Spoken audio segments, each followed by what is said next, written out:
instrument, Securing Our Common Future, as landmark instruments that represent an excellent example of the synergy between regional and global efforts towards a world free of nuclear weapons. I am confident that today's event will further reinforce the integrity of the African Nuclear Weapon Free Zone Treaty and contribute towards enhanced cooperation with other existing zones. Once again, I extend my sincere congratulations and thank you very much for your attention. Thank you very much, Ms. Nakamitsu, for your presentation to us and also for reminding us of the confluence of the very important events that take place this year and also of Africa's involvement in these processes. Our next contribution comes from His Excellency Ambassador Gustavo Zlaubinen, the President-designate of the 10th Review Conference of the Non-Proliferation Treaty.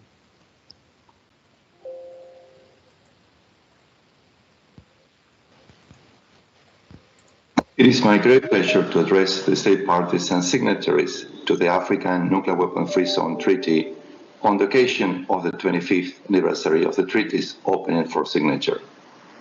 Nuclear weapon free zones have been gratefully recognized as an example of regional approaches to strengthening global nuclear non-proliferation and disarmament norms, as well as a vital component of efforts to achieve international peace and security. The legal foundation for nuclear weapon-free zones rests initially with the UN Charter, which provides for regional arrangements or agencies to deal with the maintenance of international peace and security. In this context, Article 7 of the NPT, the cornerstone of the global nuclear non-proliferation and disarmament regime, also affirms the right of any group of states to conclude regional treaties in order to assure the total absence of nuclear weapons in their respective territories.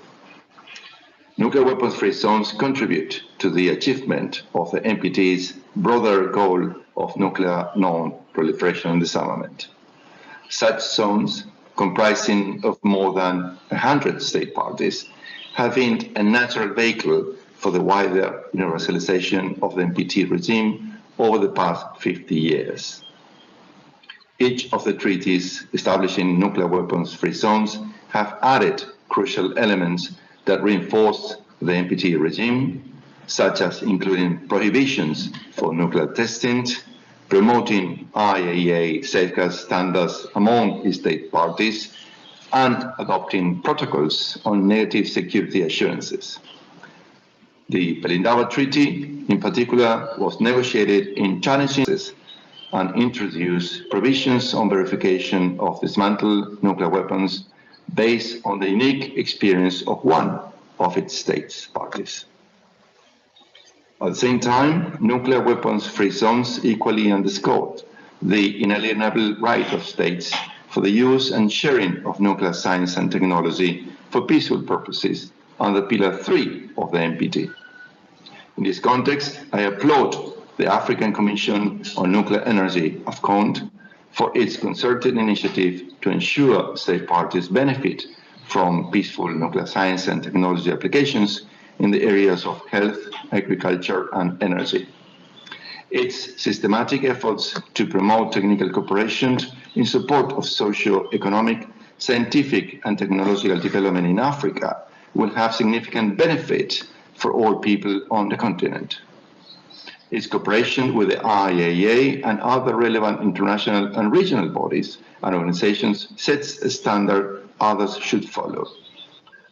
Nuclear weapons-free zones clearly demonstrate that equal and balanced implementation of all the three pillars of the NPT, which are disarmament, non-proliferation, and peaceful uses of nuclear energy, is possible on both political and practical levels. Interzonal cooperation also positively reinforces the ability of state parties to coordinate positions in preparation for the upcoming NPT Review Conference. As the President-designate of the 10th NPT Review Conference, I would like to thank the state parties and signatories to the Pelindaba Treaty for supporting me and the Bureau in the preparations for the conference. I have no doubt of the African states' ability to bring additional substantive ideas to the upcoming NPT review conference, and I look forward to working closely with your delegations to achieve a successful outcome. Allow me to reiterate my support in your endeavors and wish you a productive discussion. Thank you very much, Your Excellency, for your support of the African continental efforts, but also highlighting the very important role that nuclear weapons-free zones can play in global disarmament and achieving not only the pillars of the Pelindaba Treaty, but also of the NPT. I would now like to invite His Excellency Flavio Roberto Bozzanini, the Secretary General of OPANOL, Tlale-Lolco Treaty Agency for the Prohibition of Nuclear Weapons in Latin America and the Caribbean.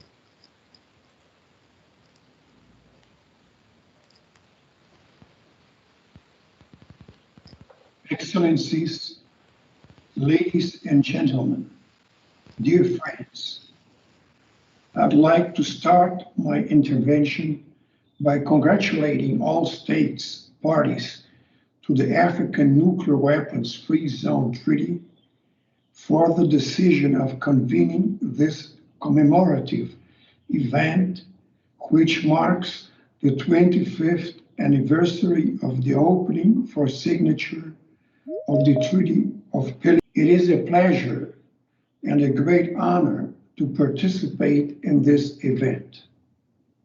In my capacity as Secretary General of the Agency for the Prohibition of Nuclear Weapons in Latin America and the Caribbean, OPANOL. Dear friends, on a day like today, a quarter of a century ago, 47 of the continent states signed the Treaty of Pelindaba, promoting the peaceful use of nuclear energy and prohibiting the states to develop, manufacture, possess, acquire, keep in stock, conduct any research, or to have any control over nuclear weapons in order to keep their territories free of these threats for good. Although it has taken a long time and has become a long way, a great deal of progress has been made. And the event we celebrate today is a great reminder of all the efforts that came together to achieve the creation of the nuclear weapon-free zone on the African continent. As it is the case with landmark international treaties on disarmament and non-proliferation, this accomplishment was possible thanks to the influence of some historic and critical events, such as the end of the Cold War, the end of apartheid, and the celebration of multiracial elections in South Africa in 1994. But most importantly, due to the cooperative spirit and commitment of the region to work together in order to achieve a world free of nuclear weapons. Dear friends, the nuclear weapon-free zone in Latin America was not consolidated right after the opening for signature and entry into force of the Treaty of Tlatelolco. It took more than 3 decades to achieve. For this reason, our region is aware of the challenges in the path to the universalization of a treaty. OPANOL has been central in these efforts. Likewise, the African Commission on Nuclear Energy, AFCON, has a key role in the strengthening and consolidation of the Treaty of Pelindaba, and also monitor, keep on track, and regulate the African nuclear weapon-free zone by being responsible for encouraging regional and sub-regional cooperation programs for the peaceful use of nuclear science and technology, and to promote that African states take responsibility for their natural resources, and in particular for nuclear material and protection against toxic waste. Dear friends, protocols to the treaties that establish nuclear weapon-free zones are crucial for the perseverance and security of such zones. Despite the fact that the Treaty of Tlatelolco is the only treaty with additional protocols have been signed and ratified by the nuclear armed states, the situation represents a matter of concern for OPANAL. Similarly, in order to continue with the consolidation and strengthening of the Treaty of Pelindaba, as well as the stability and development of the African continent, it is necessary in the matter of great relevance that the states that have not yet signed or ratified the three protocols of the. For this reason, I invite you all to join our efforts in calling upon nuclear armed states to reconsider the scope of their reservation and provide effective security assurances to all states parties of nuclear weapon-free zones. Dear friends, the close cooperation and collaboration between AFCON are central in the international efforts towards the achievement of a nuclear weapons-free zone world. In that regard, I would like to take the opportunity to highlight that AFCON and entities created by treaties establishing nuclear weapon-free zones and regional agencies entirely devoted to nuclear disarmament and non-proliferation maintain close talks in order to further strengthen our cooperation. A clear example of the aforementioned was the OPANAL-AFCON joint communique on the 22nd of January 2021 on the occasion of the entry into force of the Treaty on the Prohibition of Nuclear Weapons, in which we also expressed our commitment to strengthen the norms established by the treaties that created nuclear weapon-free zones to achieve and preserve a world free of those highly threatening weapons. Moreover, on 14th of February 2021, the Executive Secretary of AFCON participated in the commemoration of the anniversary of the Treaty of Tlatelolco, and OPANAL looks forward to joining efforts during the 4th Conference of Nuclear Weapon-Free Zones in Mongolia that will take place this summer. Dear friends, let me conclude my intervention by sharing with you one more time that I'm delighted to have the opportunity, at least virtually due to the ongoing pandemic, to join you in this honorable event. I sincerely thank you all for your attention. Thank you very much, Your Excellency. We are now happy to invite Ambassador Nuran Zaliyev, First Deputy Minister of Foreign Affairs of the Kyrgyz Republic and Chair of the Central Asia Nuclear Weapon Free Zone, the Semi-Palantusk Treaty.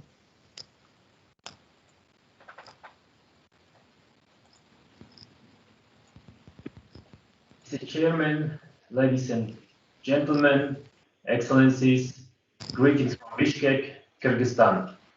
At the outset, on behalf of the Kyrgyz Republic, as depository and the current chair of the Treaty on Nuclear Weapon Free Zone in Central Asia, and the state parties, the Republic of Kazakhstan, the Republic of Tajikistan, Turkmenistan, and the Republic of Uzbekistan, let me congratulate you all with the 25th anniversary of the opening for the signature of the African Nuclear Weapon Free Zone Treaty, Treaty of Pelindaba. Today we are witnessing the destruction of the existing nuclear arms control system, which is a dangerous trend for all mankind. It is hard to imagine an international climate less hospitable to nuclear arms control.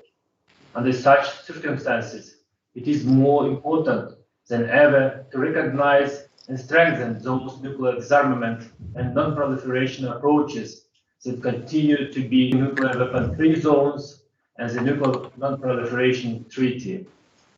We welcome and applaud the important contribution of the Treaty of Pelindaba to international peace and security, for promoting and strengthening global nuclear weapon-free zone regime, nuclear disarmament, and nuclear non-proliferation.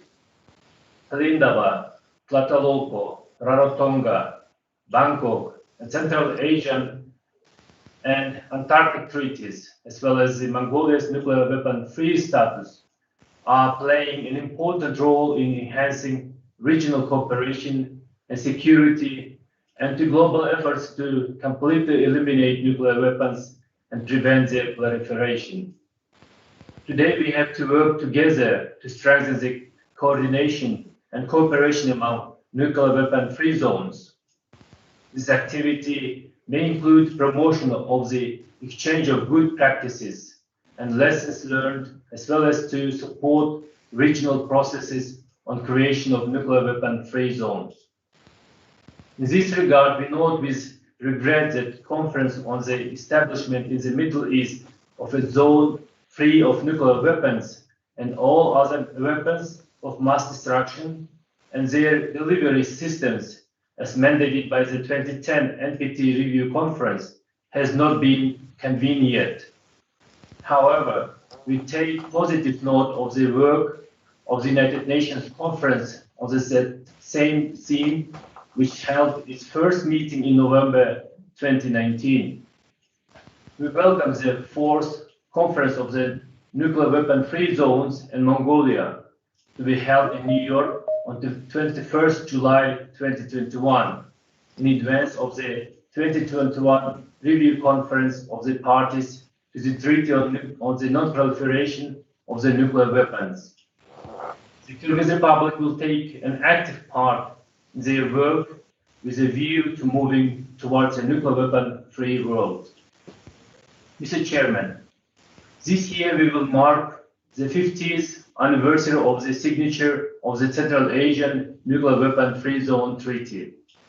Motivated by the desire to contribute meaningfully to systematic and consistent efforts to reduce nuclear weapons globally, with the ultimate goal to eliminate those weapons and achieving general and complete disarmament under strict and effective international control, the Central Asian states signed the Treaty on Nuclear Weapon-Free Zone in Central Asia in September 2006.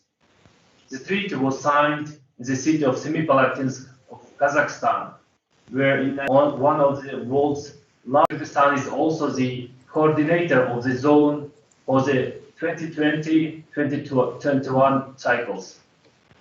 In October 2009, the first consultative meeting of the state parties of the treaty was held in Ashgabat of Turkmenistan. Further consultations have been organized regularly in the various capitals of Central Asian states, and most recent virtual meeting on 24th of November 2020 in Kyrgyzstan. These meetings identified joint activities to be undertaken by the state parties in the region in order to ensure fulfillment of their obligations set out in the treaty, and simultaneously develop cooperation on disarmament issues with other United Nations member states and international bodies.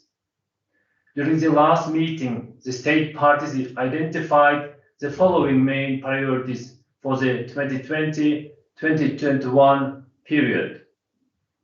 A. Preparation for the 2021 Nuclear Non-Proliferation Treaty Review Conference. B. Strengthening the coordination within the zone. C. Developing the cooperation between Central Asian Nuclear Weapon Free Zone and AFCON, OPANAW, and other nuclear weapon free zones. D. Further elaboration of the draft of a treaty on cooperation in preventing illicit trafficking in nuclear materials and combating nuclear terrorism among the state parties to the Central Asian Nuclear Weapon Free Zone Treaty.